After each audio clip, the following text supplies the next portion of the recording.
একটি ইসলামী আন্দোলন হিসেবে যেভাবে পরিচিতি লাভ করেছেন, এই আন্দোলনের সাবেক নেতৃবৃন্দ তাদের ত্যাগ এবং কোরবানির বিনিময়ে বাংলাদেশের এই জামাত ইসলামীকে তারা চিনতে পেরেছে।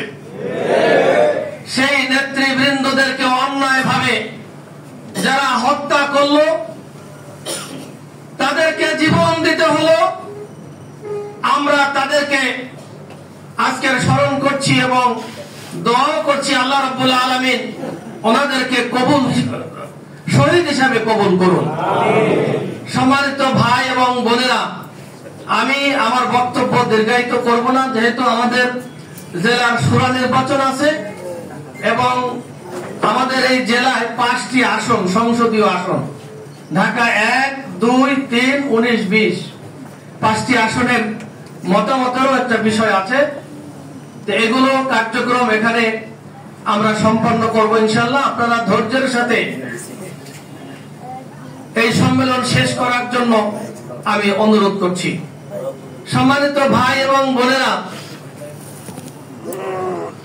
পরবর্তী পর্যায়ক্রমে সেটআপ না হওয়া পর্যন্ত যারা যেভাবে দায়িত্ব পালন করছেন তারা সেভাবে দায়িত্ব পালন করে যাবেন ইনশাআল্লাহ।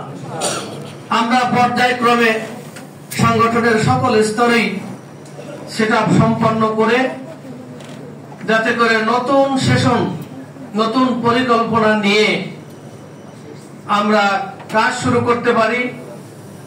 আমাদের সম্মানিত উত্তরের সাবেক আমির অধ্যক্ষ আফজাল হোসেন ভাই বলেছেন, এই ঢাকা জেলা, ঢাকা মহানগরীর পার্শ্ববর্তী শাখা হওয়ায় কেন্দ্রীয় সংগঠনের শুধু ঢাকা জেলাই নয়, ঢাকা মহানগরীর পাশের শাখাগুলোর কাছে কেন্দ্রীয় সংগঠনের একটু বেশি দাবি দেওয়া থাকে।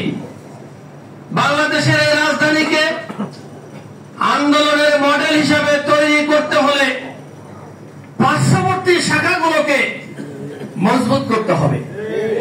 এর মধ্য দিয়ে আন্দোলনকে সারা বাংলাদেশে ইমেজ আরো বৃদ্ধি করার জন্য আমাদের কি ভূমিকা পালন করতে হবে ইনশাআল্লাহ।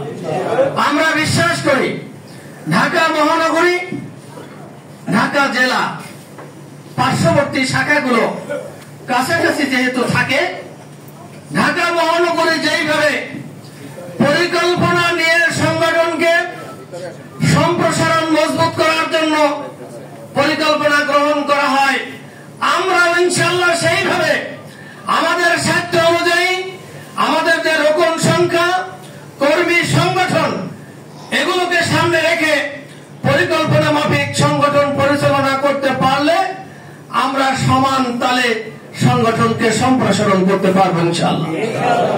এই রোকনদের কাছে এই আশাবাদ ব্যক্ত করছি।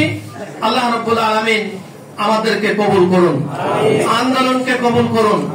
ঢাকা জেলা সহ বাংলাদেশ জামাত ইসলামীকে আজকের সাধারণ মানুষের কাছে জামাত ইসলামী যেভাবে জনপ্রিয় সংগঠনে পরিণত হয়েছে, এটা ধরে রাখার জন্য এই জামাতের সদস্যদেরকে, রোকনদেরকে মূল ভূমিকা পালন করতে হবে। আল্লাহ তাআলা আমাদের সে তৌফিক দান করুন। আমা তৌফিক ইল্লা বিল্লাহ। আসসালামু আলাইকুম ওয়া রাহমাতুল্লাহি ওয়া বারাকাতুহু।